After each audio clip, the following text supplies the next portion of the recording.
रितु भी पंकज की बातों में आ गई और एक रात उन दोनों ने गांव से भाग जाने का फैसला किया। यह कौन सा शहर था, रितु को नहीं मालूम था। रितु, मैं तुमसे बहुत प्यार करता हूँ और अगर तुमने मुझसे शादी नहीं की तो मैं जी नहीं सकूंगा, पंकज ने रितु से कहा। पर मेरे माँ बाबूजी तो कभी इस शादी के लिए राजी नहीं होंगे, क्योंकि उनका कहना है कि तुम नशा करते हो और पूरे गांव में आवारागर्दी करते हो। रितु बोली, मैं नशा करता हूँ तो तेरी याद में दुखी होकर करता हूँ। अगर आवारागर्दी करता हूँ तो तेरी याद में पागल बनकर। तू मुझे नहीं मिली तो मैं दुनिया को छोड़ जाऊंगा, पंकज ने आंखों में आंसू लाने का नाटक करते हुए कहा। कुछ इसी तरह की मीठी मीठी बात करके पंकज ने रितु को अपनी बातों में फंसा लिया और उसे इस बात का भरोसा दिला दिया कि दोनों भागकर शादी कर लेंगे और जब माँ बाबूजी का गुस्सा शांत हो जाएगा तो वापिस आकर माफी मांग लेंगे।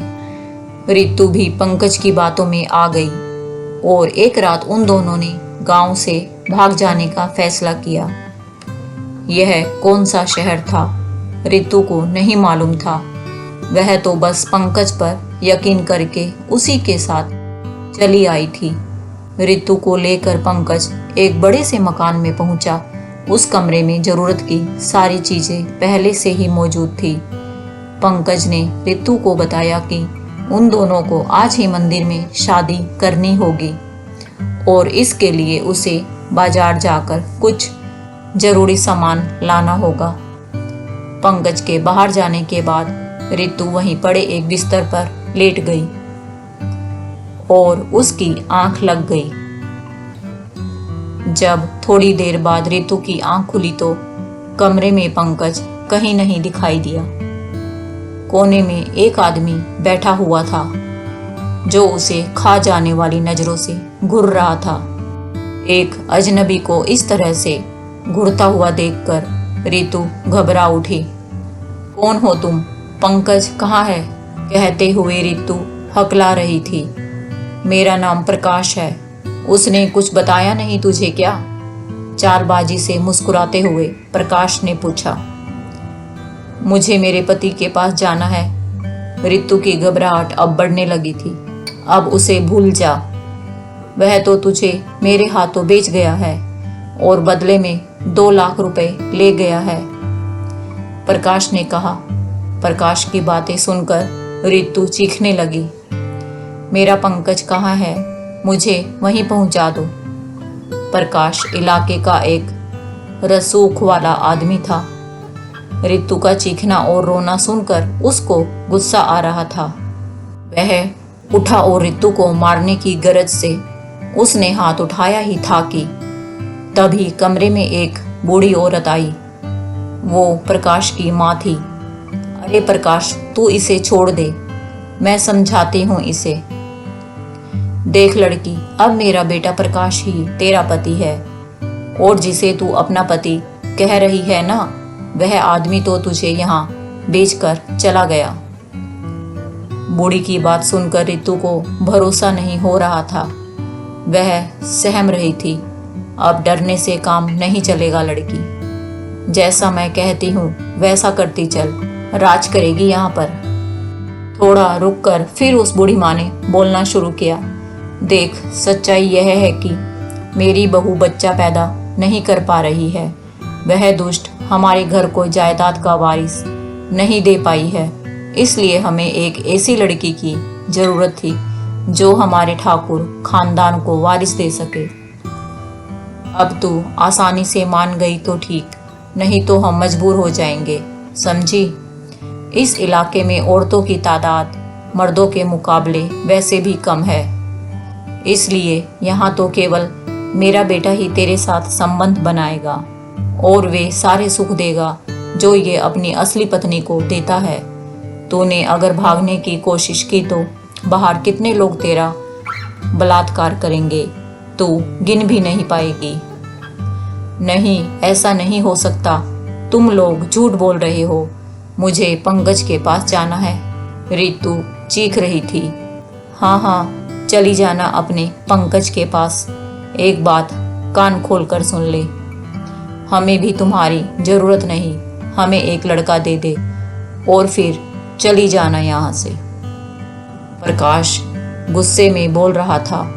उसकी बातें सुनकर रितु कमरे में इधर उधर भागने लगी। यह ऐसे नहीं मानेगी प्रकाश। ऐसा कर इसे रस्सियों में बांध दे।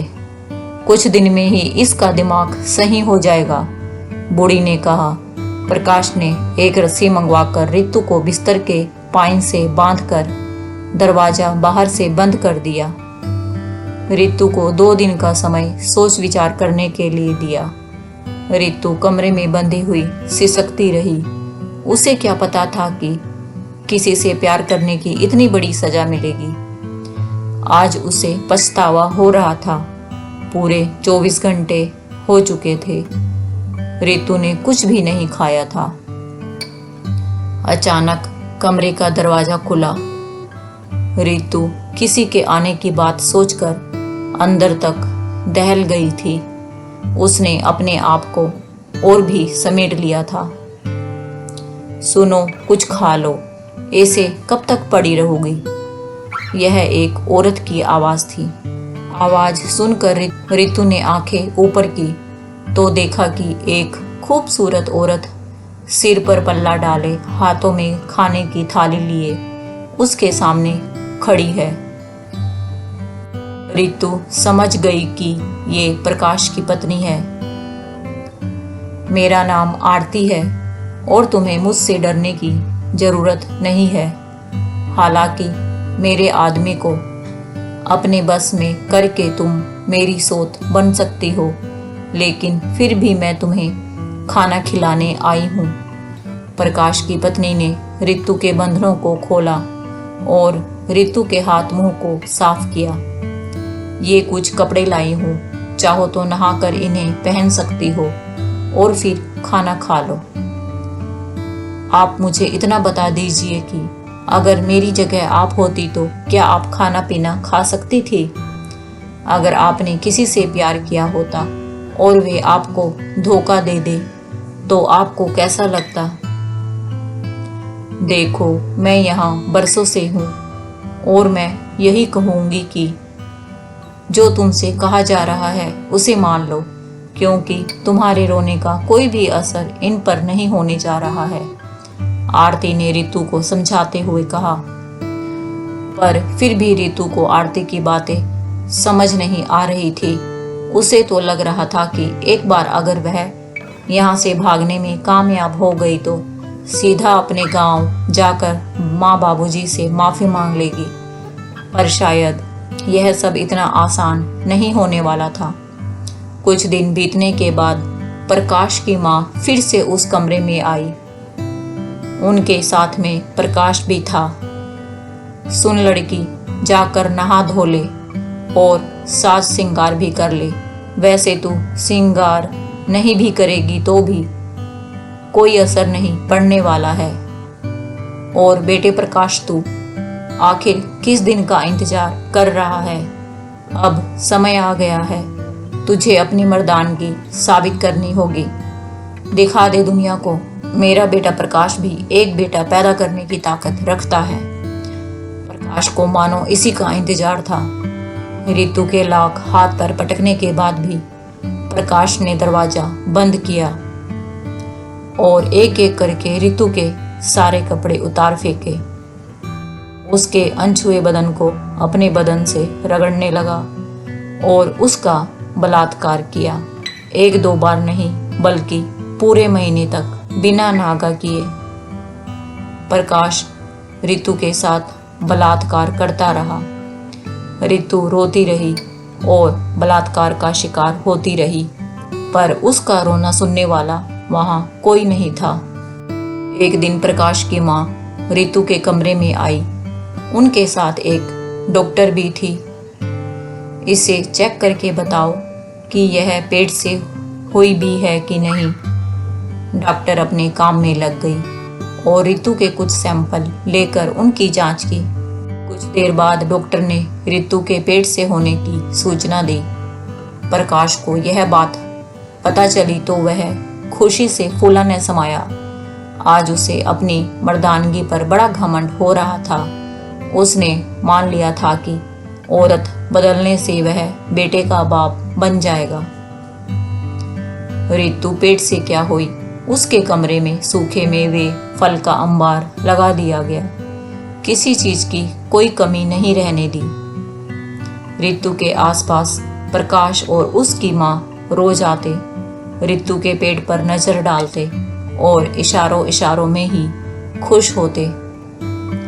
एक दिन सुबह से ही रितु की खूब आवभगत हो रही थी, क्योंकि प्रकाश उसे अपने साथ ले जाकर पास के अस्पताल में ले जा रहा था।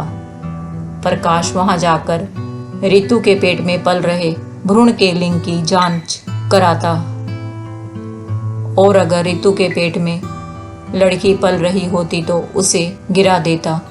अपनी कार में रितु को लेकर बहुत खुशी से वह अस्पताल पहुंचा था, पर उसकी खुशी तब काफुर हो गई जब उसे पता चला कि रितु के पेट में लड़की पल रही थी। मेरे तो सारे पैसे बर्बाद हो गए। माँ इस औरत के पेट में लड़की पल रही है। लगता है मेरी किस्मत में ही एक बेटे का सुख नहीं है। रोने लगा था प्रकाश। अरे तू चिंता क्यों करता है? इस बार पेट में लड़की आ गई तो क्या, तू फिर से कोशिश कर। थोड़ा और बादाम खिला और मुझे पोते का मुंह दिखवा दे। अभी तो रास्ता बंद नहीं हुआ है। इसे अस्पताल ले जा और बच्चा गिरवा दे। प्रकाश की बीवी आरती ने माँ बेटे में होने वाली बातें चुपके से सुन ली थी। उसके कदम रितु के कमरे की तरफ बढ़ चले। रितु कमरे में अपने सिर को पैरों में डालकर बैठी थी।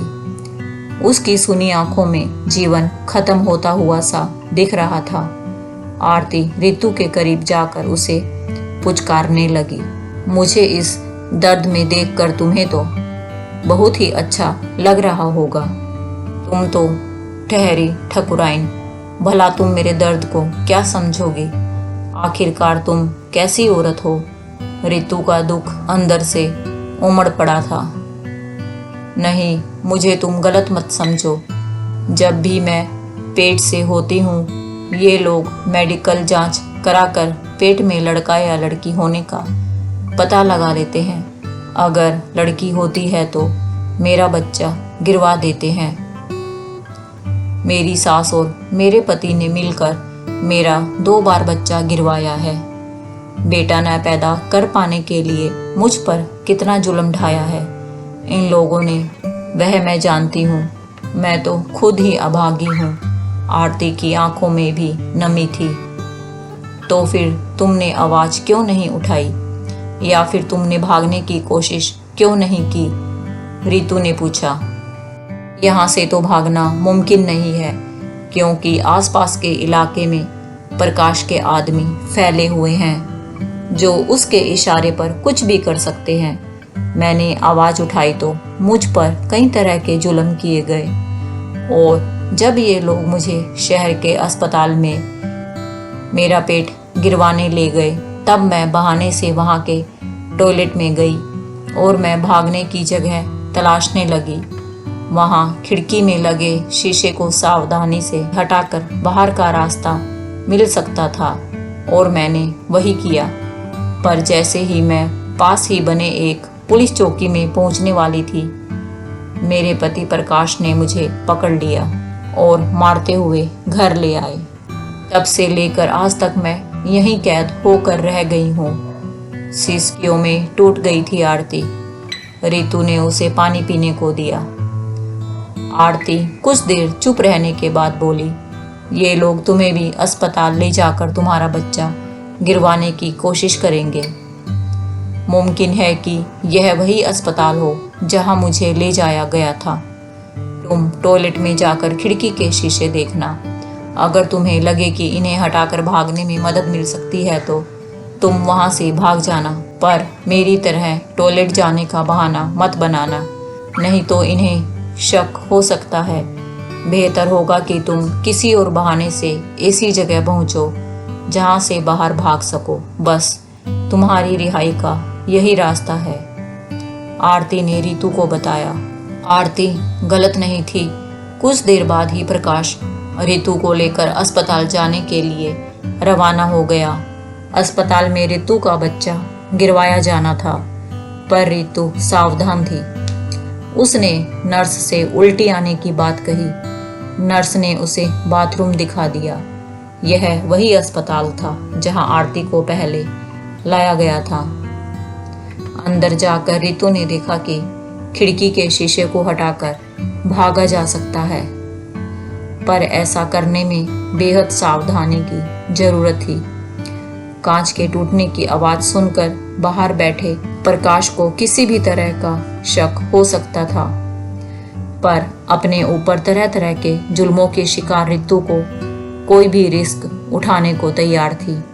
उसने शीशे हटाकर खिड़की में इतनी जगह बना ली थी कि जिसमें से वह बाहर निकल सकती थी।